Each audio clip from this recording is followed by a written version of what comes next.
جب وہ والدہ محترمہ کے شکم مبارک کے اندر جگہ گری ہوئی، آپ کی والدہ محترمہ کا جو انداز تھا، پیٹ کی کیفیت تھی، اس طرح کی نہیں تھی جس طرح کی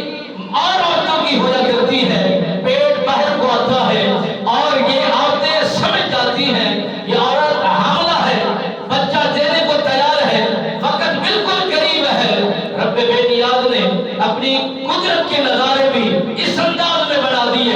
اور اپنے نبی کو، اپنے خلیل کو، اپنے دوست کو بھیجنے کا انداز بھی ایسا نرالا بنا دیا، کوئی پرکھ نہ کر سکا، کوئی جان نہ سکا کہ آنے والا کتنا عظیم ہے، بھیجے جانے والا کس منصوبے کے تحت آ رہا ہے، وہ کرنا کیا چاہتا ہے، بیماری بہت بڑی ہے، اس کا علاج بن کے کس انداز میں آ رہا ہے، کس روپ میں آ رہا ہے، کس گھر کے اندر آ رہا ہے۔ حضرت ابراہیم علیہ السلام سرکار کی والدہ محترمہ فرماتی ہے، عورتوں کو دردیں بھی ہوا کرتی ہے مگر مجھے دردیں بھی نہیں ہوئی، اور جیسے عورتوں کا پیٹ ظاہر ہو جاتا ہے میرا پیٹ ظاہر بھی نہیں ہوا۔ مجھے یہ معلوم ضرور ہے، خبر بھی ضرور ہے، میں حاملہ بھی ہوں، میرا بچہ میری پرورش بھی پال رہا ہے اور پڑھ بھی رہا ہے اور زندگی کا سفر بھی طے کر رہا ہے۔ جب حضرت ابراہیم علیہ السلام سرکار کی والدہ محترمہ بچہ جنم دینے کے دن اور ایام بالکل قریب آتے ہیں، آپ سرکار فرماتی ہے شہر کے اندر میں نے نگاہیں دوڑا کر دیکھی تو مجھے خطرہ ہی خطرہ محسوس ہوتا ہے۔ بسنے والے انسان ہیں، چلنے پھرنے والے انسان ہیں، مگر ان سے خطرات ہی خطرات نظر آ رہے ہیں۔ آپ نے سوچو بچار کی، اگر اپنی گلی کوچے محلے چار دیواری کے اندر میں نے بچے کو جنم دیا، بچے کو بھی خطرہ ہو سکتا ہے، مجھے بھی خطرہ ہو سکتا ہے، میرے لال کی جان بھی جا سکتی ہے،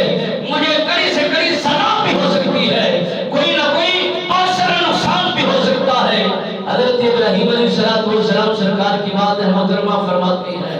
دکھنے میں انسان ضرور ہوتے ہیں مگر انسان دکھنے میں ہوتے ہیں، کردار دراصل ان کا درندوں جیسا ہوا کرتا ہے، ان کا چال چلن اور ان کا کردار جانوروں جیسا ہوا کرتا ہے۔ حضرت ابراہیم علیہ السلام سرکار کی والدہ محترمہ فرماتی ہے یہی ٹک لگایا،